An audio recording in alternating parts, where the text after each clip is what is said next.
कैसे हैं मेरे प्यारे बच्चे? उम्मीद करते हैं आप लोग हंसते होंगे, मुस्कुराते होंगे। आज हम लोग त्रिकोणमिति स्टार्ट करेंगे। देखेंगे त्रिकोणमिति में क्या क्या चीजें होती है। ठीक है, स्टार्ट किया जाए बिना बात किए थे इन दोनों में से।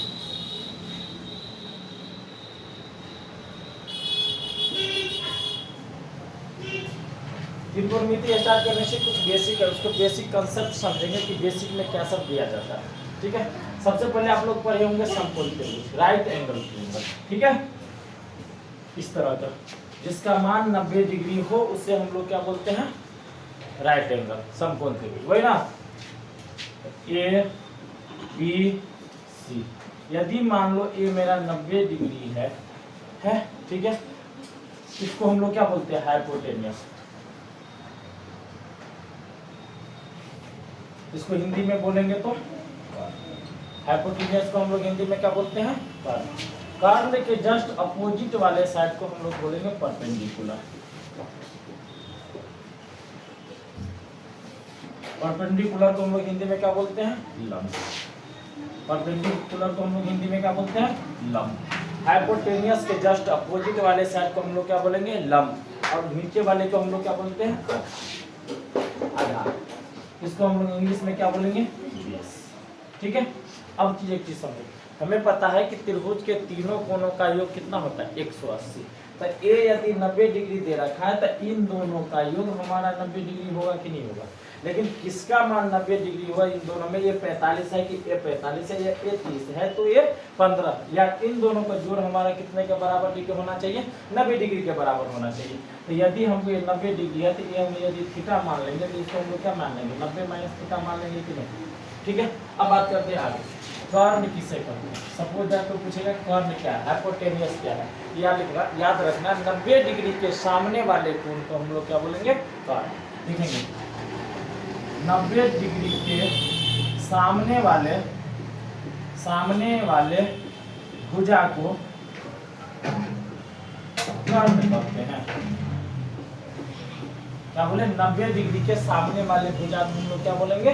कर्ण। या नहीं तो लिखेंगे इसी का दूसरा डिफिनेशन, इसमें सबसे लंबी भुजा हमारा कौन कहलाता है? एक कर्ण। लिखेंगे सबसे लंबी भुजा को हम लोग क्या बोलेंगे? कर्ण। ये भी लिख सकते हैं आप लोग। ठीक है, सबसे लंबी भुजा को क्या बोलेंगे? सबसे लंबी भुजा को कर्ण कहते हैं। कर्ण कहते हैं। आप लोगों को पता होगा कि कर्ण को इंग्लिश में हम लोग क्या बोलते हैं? हाइपोटेनियस। ठीक है, अब एक चीज समझो कि कर्ण हमारा ए हो गया, लंब मेरा ए हो गया, तो आधार मेरा ए है। तो ये पाइथागोरस मुझे क्या कहता है? कर्ण स्क्वायर बराबर लंब स्क्वायर जोड़ आधार स्क्वायर।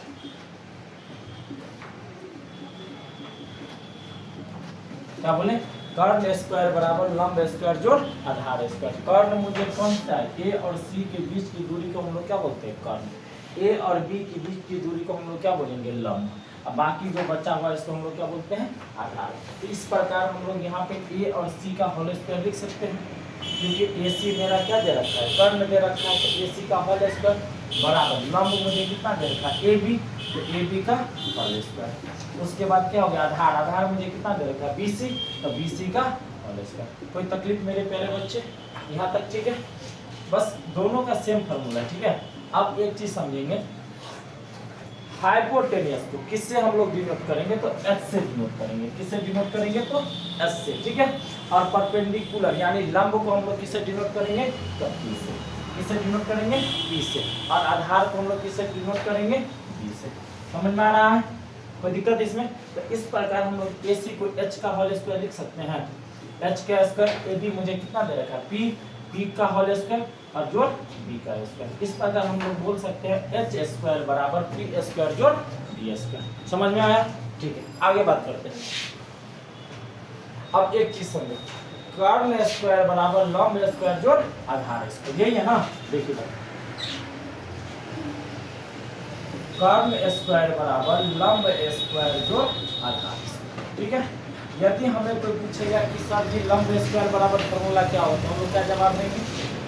लंब स्क्वायर बराबर कर्ण स्क्वायर माइनस आधार स्क्वायर। ठीक है, क्या बोले? लंब स्क्वायर बराबर क्या होता है? कर्ण स्क्वायर माइनस आधार स्क्वायर। यदि आधार स्क्वायर की बात करेगा तो क्या हो जाएगा? बोलो तो जल्दी। आधार स्क्वायर बराबर क्या हो जाएगा? कर्ण स्क्वायर माइनस लंब स्क्वायर माइनस लंब स्क्वायर। ये तीनों फॉर्मूला एक ही फॉर्मूला से बना हुआ है, ये दोनों फॉर्मूला। ठीक है, आप लोग इन चीजों को याद रखेंगे। देखते हैं, चलो नंबर एग्जाम्पल नंबर 1 देखते हैं हम लोग। ठीक है, ए बी सी मेरा 90 डिग्री हो गया। लंब मुझे 7 दे रखा, आधार मुझे कितना दे रखा, 5। तो हम लोग अभी पाइथागोरस पढ़े, कर्ण स्क्वायर बराबर लंब स्क्वायर जोड़ आधार स्क्वायर। लिखेंगे कर्ण स्क्वायर बराबर लंब स्क्वायर जोड़ आधार स्क्वायर। ठीक है मेरे प्यारे बच्चे, अब एक चीज समझो, इसको हम लोग क्या बोले हुए थे, कर्ण। इसके बगल वाले को क्या बोले थे, लंब, और नीचे वाले को क्या बोले थे, आधार। कर्ण तो मुझे नहीं दे रखा है, क्योंकि हमें सवालों में क्या बोला निकालने के लिए, कर्ण ही बोला निकालने के लिए। तो कर्ण को हम लोग कर्ण ही रहने दें। कर्ण का होल स्क्वायर बराबर लंब, लंब मुझे कितना दे रखा है, 5 सॉरी 7, इसका 7 का होल स्क्वायर, और आधार मुझे कितना दे रखा है, 5, तो 5 का होल स्क्वायर। समझ में आया, कोई दिक्कत? अब देखेंगे कर्ण स्क्वायर बराबर 7 का होल स्क्वायर कितना हो जाएगा, 49, 5 का होल स्क्वायर कितना हो जाएगा, 25। आप इन दोनों को जोड़ेंगे तो कर्ण स्क्वायर बराबर मुझे कितना आ जाएगा, 9 और 5 14 का 4 80 ले 6 1 7। समझ में आया? अब एक चीज याद रखेंगे, जब कर्ण का जो होल स्क्वायर है बराबर को जब उससे लेके जाएंगे तो रूट में चली जाती है। तो कर्ण बराबर मुझे कितना आ जाएगा, रूट। कोई दिक्कत? यही हमको बोला था निकालने के लिए। इस प्रकार हम लोग कह सकते हैं कर्ण बराबर मुझे कितना आ गया, 74। क्वेश्चन नंबर 2 की तरफ बढ़ेंगे। क्वेश्चन नंबर 2 जल्दी नोट करो।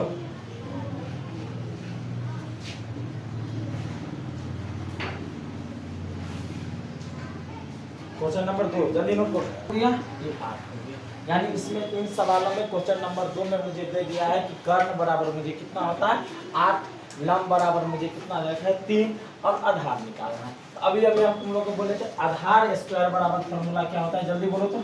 आधार स्क्वायर बराबर कर्ण स्क्वायर माइनस लंब स्क्वायर। कोई दिक्कत इसमें? आधार तो मुझे नहीं दे रखा है, तो आधार को जो का जो छोड़ देंगे। ठीक है, और लंब कर्ण मुझे कितना दे रखा है, 8, तो 8 का होल स्क्वायर कितना हो जाता है, 8 64, तो 8 का होल स्क्वायर लिख देंगे। उसका लंब मुझे कितना दे रखा है, 3, तो 3 का होल स्क्वायर कर देंगे। तो आधार का होल स्क्वायर हो जाएगा 8 64 और माइनस 3 किया 9। आप इन दोनों को घटाएंगे तो कितना प्राप्त होगा, जल्दी बोलो तो। 55 और 9 को जोड़ेंगे तो कितना आ जाएगा, 64। यहाँ पे लिख देंगे 55। अभी हम फिर बोलेंगे कि स्क्वायर, कर्ण का होल स्क्वायर जब बराबर को उस साइड लेके जाएंगे तो किस में जाएगी, रूट में जाएगी। तो आधार बराबर मुझे कितना आ जाएगा, रूट 55। समझ में आया मेरे प्यारे बच्चे? अच्छे, उम्मीद है अच्छा होगा, समझ में आता होगा। ठीक है, जल्दी नोट, देरी ना करते हुए क्वेश्चन नंबर 3 की तरफ। ठीक है, जल्दी नोट करेंगे। A B C, A for औवा, बी फॉर बौवा, और सी फॉर कौवा। ठीक है, ए मुझे दे रखा है 12, ए मुझे दे रखा है 8। आपको बोल रहा है कर्ण निकालने के लिए। तो कर्ण स्क्वायर बराबर फॉर्मूला क्या होता है, लंब स्क्वायर जोड़ आधार स्क्वायर। ठीक है, यहाँ पे देखेंगे कर्ण स्क्वायर बराबर लंब स्क्वायर जोड़ आधार स्क्वायर। ठीक है, अब देखो कर्ण तो मुझे इसमें भी नहीं दे रखा है, लेकिन लंब और आधार दे रखा है। इस तरह के पाइथागोरस में कोई 2 चीज दिया गया रहता है, तीसरा चीज हम लोगों को क्या करना रहता है, निकालना रहता है। तो कर्ण स्क्वायर बराबर लंब मुझे कितना हो गया, 12 का होल स्क्वायर, आधार मुझे कितना हो गया, 8 का होल स्क्वायर। कर्ण स्क्वायर बराबर, ठीक है, तो 12 का जब स्क्वायर हो जाएगा तो 12 का जब 2 बार आप गुना करेंगे तो कितना हो जाएगा, 12 12 144, 8 8 64। ठीक है, आप इन दोनों को जोड़ेंगे तो 144 और 64 को जोड़ेंगे तो कितना 11, इधर 1 1 2 कितना आ गया 218। फिर से जोड़ लेते हैं, कंफ्यूजन लग गया। 8 10 के 0 हाथ से 1 1 1 2 208 कितना आ गया 208। तो कर्ण स्क्वायर बराबर मुझे कितना आ गया 208। के स्क्वायर को जब हम उस साइड लेके जाएंगे किस में चली जाएगी, रूट में चली जाएगी। तो कर्ण बराबर मुझे कितना आ गया रूट 208। उम्मीद करते हैं आप लोगों को समझ में आया होगा। बाकी इसी तरह आप लोग मेरे साथ जुड़े रहे। मिलते हैं कल इसी जोश और उमंग के साथ। ठीक है।